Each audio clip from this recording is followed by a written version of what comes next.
அப்படின்னா உலர் எழுத்துமுறை. ஜீரோகிராஃபி அப்படின்னா உலர் எழுத்துமுறை. அது வந்து ட்ரை ரைட்டிங் என்று பெயர்.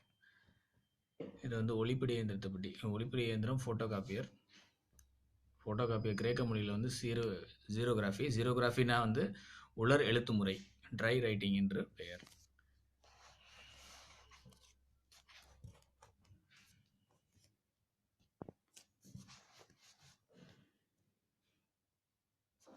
ஆயிரத்தி 1959 ஒளிப்படி இயந்திரத்தை உலகிற்கு அறிமுகப்படுத்தியவர் செஸ்டர் கால்சன்.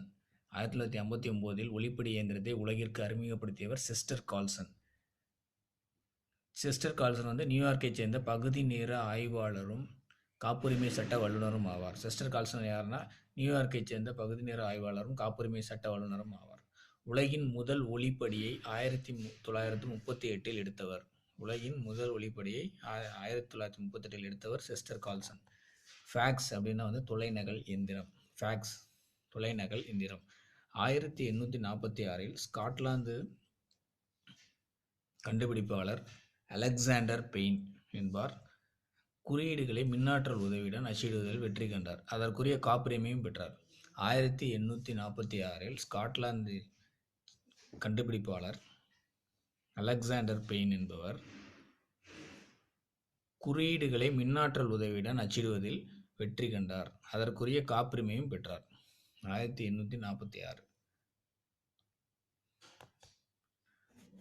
ஜியோவானி காசிலி அப்படின்றவர் வந்து இத்தாலிய நாட்டை சேர்ந்தவர். இவர் வந்து இயற்பியல் அறிஞர். ஜியோவானி காசிலிங்கிறவர் வந்து இத்தாலிய நாட்டை சேர்ந்த இயற்பியல் அறிஞர். அவர் வந்து பேன்டெலிகிராஃப் என்ற தொலைநகல் கருவியை உருவாக்கினார். பேன்டெலிகிராஃப் என்ற தொலைநகல் கருவியை உருவாக்கினார்.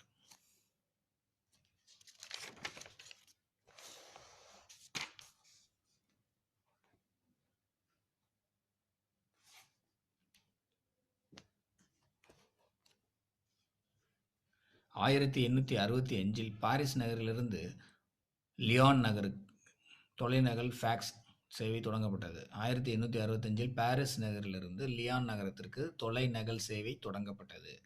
ஹாங்க் மானஸ்கிங்கிறவர் வந்து 1985 கணினி மூலம் தொலைநகல் எடுக்கும் தொழில்நுட்பத்தை கண்டுபிடித்தார். இவர் அமெரிக்கர்.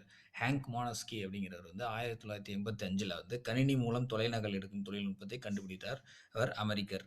இந்த இயந்திரத்திற்கு காமா ஃபேக்ஸ் என்று பெயரிட்டு விற்பனை கொண்டு வந்தார். ஃபர்ஸ்ட் ஹாங்க் மானஸ்கிங்கிறவர் வந்து 1985 கணினி மூலம் தொலைநகல் எடுக்கும் தொழில்நுட்பத்தை கண்டுபிடித்தார். அவர் அமெரிக்கர்.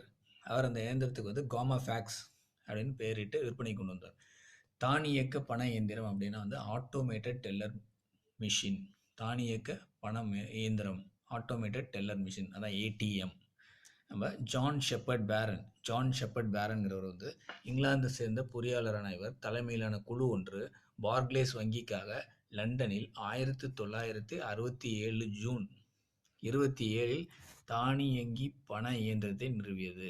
ஜான் ஷெப்பர்ட் பேரன் அப்படிங்கிற இங்கிலாந்தை சேர்ந்த பொறியாளரான இவர் தலைமையிலான குழு ஒன்று பார்க்லேஸ் வங்கிக்காக லண்டனில் 1967 ஜூன் 27 தானியக்க பண இயந்திரத்தை நிறுவியது.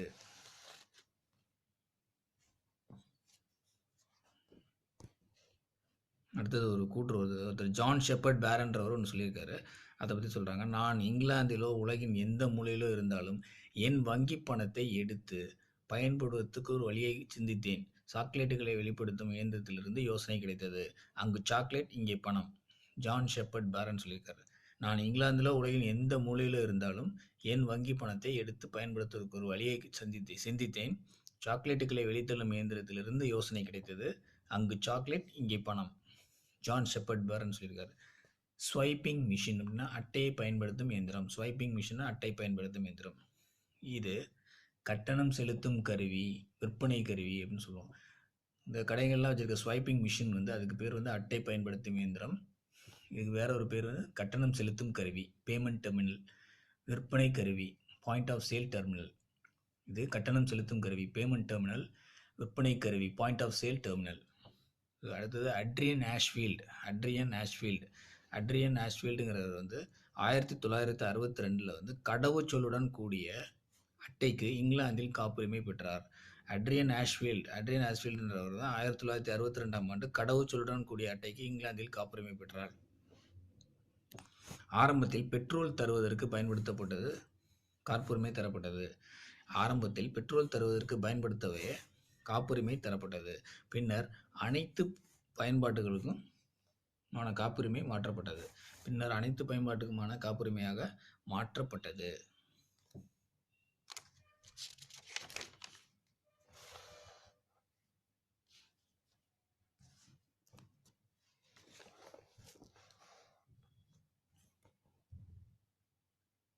இந்த டிஎன்பிடிஎஸ் தமிழக அரசின் நியாய விலைக்கடையில் வந்து திறன் அட்டை கருவி ஸ்மார்ட் கார்ட்ஸ், திறன் அட்டை கருவி அப்படின்னா ஸ்மார்ட் கார்ட்ஸ். டிஎன்இபிடிஎஸ் அப்படின்னா தமிழக அரசின் நியாய விலைக்கடை. டிஎன்பிடிஎஸ்னா தமிழக அரசின் நியாய விலைக்கடை. திறன் அட்டை கருவினா ஸ்மார்ட் கார்ட்ஸ். பயோமெட்ரிக் டிவைஸ் ஆளறி சோதனை கருவி. பயோமெட்ரிக் டிவைஸ்னா ஆளறி சோதனை கருவி. பயோமெட்ரிக் டிவைஸ் ஆளறி சோதனை கருவி. மைக்கேல் ஆல்ரிச்ங்கிறது 1979 வந்து இங்கிலாந்தை சேர்ந்த மைக்கேல் ஆல்ரிச் இணைய வணிகத்தை கண்டுபிடித்தார். 1979 இங்கிலாந்தை சேர்ந்த மைக்கேல் ஆல்ரிச் இணைய வணிகத்தை கண்டுபிடித்தார். இது இணைய உலகின் மற்றும் ஒரு பாய்ச்சல். 1989 அமெரிக்காவில் இணையவழி மளிகை கடை துவங்கப்பட்டது. 1989 அமெரிக்காவில் இணையவழி மளிகை கடை தொடங்கப்பட்டது. இணையம் பொதுமக்கள் பயன்பாட்டுக்கு வந்தது 1991. இணையம் வந்து பொதுமக்கள் பயன்பாட்டுக்கு வந்தது 1991. www சர்வர் அப்படின்னா வையக விரிவு வலைவழங்கி. இதனை உருவாக்கியவர் டிம் பெர்னர்லி. www அப்படின்னா www சர்வர் வையக விரிவு வலைவழங்கி. இதனை உருவாக்கியவர் டிம் பெர்னர் லீ அப்படிங்கிறவர். டிம் பெர்னர் லீ 1990 லீயின் புகழ்பெற்ற வாசகம் என்னென்னா 1990 டிம் பெர்னர் லீ வந்து www சர்வர் அப்படிங்கிற வையக விரிவு வலைவழங்கியை உருவாக்குனார். 1991 தான் வந்து இணையம் வந்து பொதுமக்கள் பயன்பாட்டுக்கு வந்தது. இணையத்தில் வந்து லீயின் புகழ்பெற்ற வாசகம் வந்து இணையத்தில் இது இல்லை என்றால் உலகத்தில் அது நடைபெறவே இல்லை. லீயின் புகழ்பெற்ற வாசகம் இணையத்தில் இது இல்லை என்றால் உலகில் அது நடைபெறவே இல்லை அப்படின்றது வந்து டிம் பெர்னர் லீ வந்து www சர்வரை பற்றி சொல்லியிருக்க புகழ்பெற்ற வாசகம் அது. அடுத்து ஐஆர்சிடிசி இந்திய தொடர்வண்டி உணவு வழங்கல் மற்றும் சுற்றுலா கழக இணைய வழிப்பதிவு. இந்திய தொடர்வண்டி உணவு வழங்கல் மற்றும் சுற்றுலா கழக இணைய வழிப்பதிவு. 2002ஆம் ஆண்டு இந்த வசதி அறிமுகப்படுத்தப்பட்ட போது ஒரு நாளைக்கு 29 பயண சீட்டுகள் சராசரியாக இணைய வழியே பதிவு செய்யப்பட்டன. 2002 தான் அதை இன்ட்ரடியூஸ் பண்ணியிருக்காங்க. ஐஆர்சிடிசியில் ஒரு ticket reservation, online ticket reservation. அதை வந்து சராசரியாக ஒரு நாளைக்கு வந்து 29 பயண சீட்டு பண்ணியிருக்காங்க. அதுக்கப்புறம் 13 ஆண்டுகள் கழித்து 2015 ஏப்ரல் 1/4/2015 வந்து ஒரே நாளில் 13 லட்சம் பயணச்சீட்டுகள் பதிவு செய்யப்பட்டன. இது வந்து ஒரு சாதனை. தற்போது ஒரு நிமிடத்திற்கு 1500 பயணச்சீட்டுகள் பதிவு செய்யப்படுகின்றன. ஒரே நேரத்தில் 3 லட்சம் பேர் இந்த சேவையை பயன்படுத்தலாம். இது வந்து இணையத்தில் ரயில்வே டிக்கெட் ரிசர்வேஷனை பற்றி சொல்லியிருக்காங்க.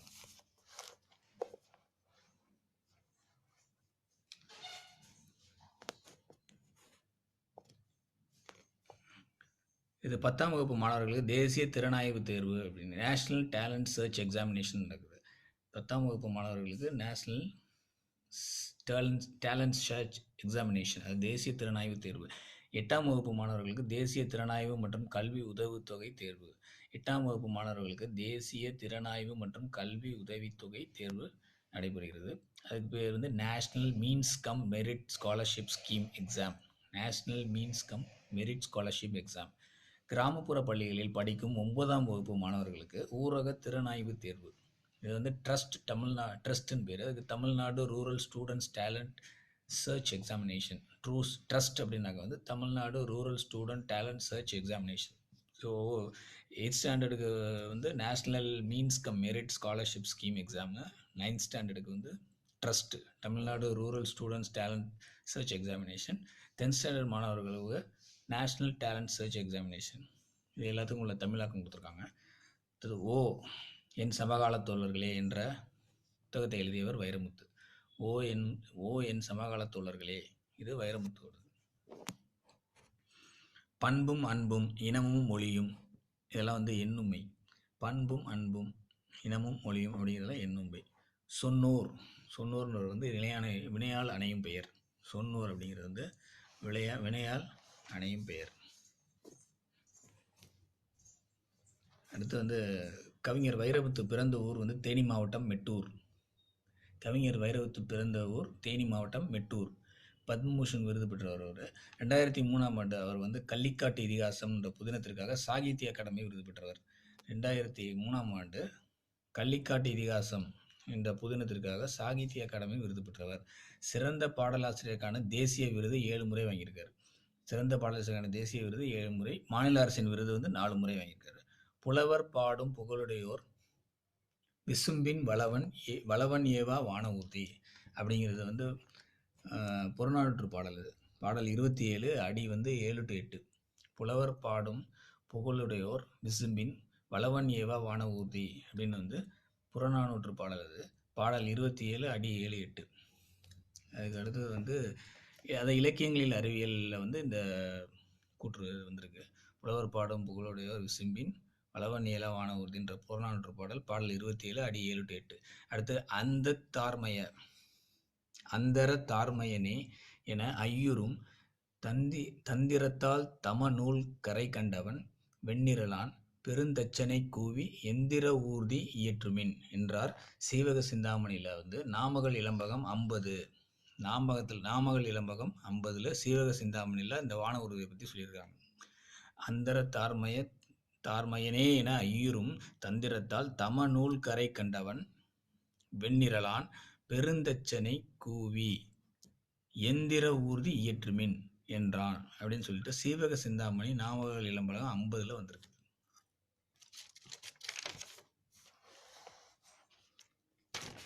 இதோட வீடியோ நம்பர் 10 முடிஞ்சிருச்சு. இந்த வீடியோ உங்களுக்கு பிடிச்சிருந்துச்சுன்னா ஷேர் பண்ணுங்கள், சப்ஸ்கிரைப் பண்ணுங்கள். நெக்ஸ்ட் வீடியோவில்